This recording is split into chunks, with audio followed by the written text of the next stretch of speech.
De fato, eu tenho participado, inclusive, lá em Brasília, de 2 comissões distintas. Eu faço parte da comissão de 5 secretários que estão junto com os senadores, liderados pelo senador Fernando Bezerra, pelo senador Alcolumbre e pelo senador Jean Paul, para fazer o relatório do PLP 18 que vem com essa diminuição. E, desde ontem, fui designada também, por escolha do nosso grupo de secretários, para representar o Nordeste no acordo de conciliação junto ao Senado Federal, com o ministro André Mendonça, para tratar desse tema que tangencia exatamente o que o senhor está dizendo. Atenção aos prefeitos do nosso estado. Eu acho que as pessoas não se deram conta do que é que a gente está falando. O prejuízo dos estados hoje, a conta mais recente que nós temos de prejuízo dos estados, todos os estados da federação, e eu vou já falar do Ceará, esse prejuízo, caso o projeto fosse aprovado da forma como saiu da Câmara, o prejuízo hoje está em 107 bilhões de reais. Vou repetir, 107 bilhões de reais. Vamos arredondar para 100 bilhões, para facilitar a conta, deputado. Se a gente arredondar para 100 bilhões... significa que desses 100 bi, menos 25 bilhões irão para os municípios, porque o prejuízo não é só dos estados. Os municípios perderão 25 bilhões de reais nessa redução proposta na veia. Para aprovou a lei hoje, a partir de amanhã, no prazo de 1 ano, 25 bilhões a menos. Tanto é assim que na audiência que eu tive a oportunidade de estar na segunda-feira com o senador Rodrigo Pacheco, esteve conosco o vice-presidente da Confederação Nacional dos Municípios. Os municípios são sócios nossos no ICMS, com muito orgulho para a gente, porque a gente sabe do impacto do ICMS nas municipalidades e na vida das pessoas. Mas os municípios, deputado, como o senhor bem alertou, não perdem apenas nos 25% do ICMS. Por quê? A gente sabe que 20% do ICMS vai direto para o Fundeb. Aqui nem eu, nem Márcia, a gente pega nesse dinheiro, não. Na hora que cai R$100 dentro do cofre do estado do Ceará, já separa os 25 do município e os 20 do Fundeb. Isso aqui não entra no estado do Ceará. E isso daqui vai para este fundo, na verdade o Fundeb são 27 fundos. O estado do Ceará, com a arrecadação de ICMS, ele alimenta o fundo Fundeb do estado do Ceará, que é rateado entre os 184 municípios. Tá claro? Então, o município perde nos 25% e vai perder porque vai ter menos dinheiro no Fundeb. E a necessidade aumentando, né? Especialmente as crianças menores, que são atribuições do município. Educação básica fundamental. Então, isso daí é extremamente importante. A última conta que eu tenho do estado do Ceará, o nosso prejuízo, caso nós tivéssemos o PLP, ou tenhamos o PLP aprovado nos termos que saiu da Câmara dos Deputados, que nós intentamos que não seja nesse sentido, é um projeto desastroso para o estado do Ceará, nós teríamos uma perda de arrecadação em torno de 4 bi. 4 bi, 25% de 4 bi, os nossos municípios no Ceará perderão 1 bilhão de reais. Tá certo? Os nossos municípios perderão 1 bilhão de reais. E o nosso Fundeb vai perder 20% de 4 bilhões. Numa conta alta, 800 milhões de reais. Tá certo? Porque é um menos o outro, mas para a gente não complicar aqui, é basicamente isso. A nossa saúde também perde. Porque no momento que você tem menos receita, os 25% que a gente tem de gasto obrigatório na educação é calculado de acordo com o que for arrecadado. Se for arrecadado menos, você tem menos dinheiro destinado à educação e menos à saúde. Lembrando que a saúde também é compartilhada no estado do Ceará entre estado e municípios. E aí um outro dado. E aí, deputado, eu tenho certeza que não tem um parlamentar nessa Assembleia Legislativa que não seja favorável à redução de tributo no Brasil. Tenho certeza absoluta que Vossa Excelência não é. Ninguém está dizendo que a carga tributária no Brasil não deva ser rediscutida. Não é isso. O problema é a forma. Primeiro, que a nossa carga tributária é pesada, mas ela é concentrada na União. 70% dela é de responsabilidade da União. Lembrando que o atual governo foi eleito com o lema menos Brasília e mais Brasil.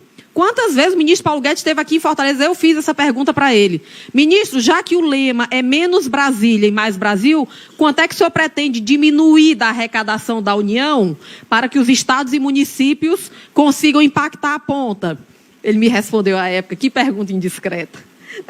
Então, assim, De fato, a gente tem esse lema, sabe que as coisas acontecem na ponta, mas na hora de fazer, aí complica um pouco, e enfim. E tem gerado até, parece que é uma certa raiva, às vezes, de algumas pessoas falando que o cofre do Estado está... Isso é para aplaudir, porque isso volta para as pessoas diretamente. Não está pagando banco, não está pagando... a nossa previdência não é deficitária para comer o dinheiro do Estado do Ceará, não. É saúde, é segurança, é educação, é cartão mais infância, é Vale Gás, que virou política pública permanente no Estado do Ceará. Uma série de coisas que passaram por essa Assembleia e que vão impactar a vida das pessoas. E, para finalizar, outra coisa, né? Uma mentira contada 1000 vezes vira verdade. O ICMS é o grande vilão do preço da gasolina. E os impostos são muito elevados. E não sei o que mais aumentou. Vamos lá. Dado estruturado. Desde novembro de 2021, o ICMS no estado do Ceará, de todos os combustíveis, está congelado. Todos. E todos os estados fizeram isso, não só o Ceará fez, todos os estados fizeram. Isso vai dar uma frustração de receita para os estados esse ano, em 12 meses, na ordem de 37 bilhões de reais. Nós acreditamos que isso estamos demonstrando o nosso esforço, porque na outra medida você tem a Petrobras em 3 meses arrecadando, aí tendo lucro recorde, a petroleira, a indústria de petróleo que mais deu lucro do planeta, 44 bi. Quer dizer, você tira da população e dá para grupo privado, né, para distribuir dividendos para a União e para todos os privados, que não vou entrar no mérito com relação a isso. Eu só estou dizendo que o estado do Ceará, assim como todos os demais estados da federação, entregaram a sua cota de sacrifício com congelamento. Sabe quanto é que está o litro de diesel no ato COTEP, publicado em Diário Oficial da União, aprovado no âmbito do COFAS? Eu participei dessa votação. O litro do diesel lá, deputado, está em R$ 5,14. Desde novembro, nós cobramos o ICMS para cada litro de diesel como se o litro de diesel estivesse sendo vendido a R$ 5,14. O litro de diesel médio no estado do Ceará hoje está em torno de R$ 7,20. Então, isso significa que nós congelamos em novembro, só para o senhor ter outro dado, de janeiro a abril, os aumentos que a Petrobras determinou no diesel somam 47%. Eu vou repetir. O ICMS está congelado desde novembro e de janeiro a abril o aumento do diesel já foi de 47%, sem o ICMS gozar de um único real desse aumento. Então, só que eu entendo que existem pessoas hoje que não querem ver. Eu entendo a opção, né? E aí você não faz diálogo, porque a pessoa não quer ouvir, independente do que você fala. Eu estou falando de dados estruturados, disponibilizados em portais e etc. e tal. Qual é a nossa crença? Já existe um zum no mercado dizendo que a Petrobras não repassou todos os aumentos que ela deveria ter repassado, porque, sabe, a gente está vendo aí que a gente já está no 4º presidente da Petrobras, né? E não resolve, e nem vai resolver. Mas, nesse movimento, está represado o aumento do diesel em 11% e da gasolina, o que eu escutei esta semana é que estaria represado em 20%. Vamos imaginar que se baixasse o ICMS. No primeiro aumento da Petrobras, não duraria meia hora, aquilo que ia pelo ralo, o dinheiro que estava sendo destinado para a saúde, para a segurança e para a educação, para alimentar mais um lucro recorde, com toda certeza, daqui a 3 meses da Petrobras. Então, eu acho que é algo que a sociedade precisa refletir sobre isso. Quais são os nossos valores?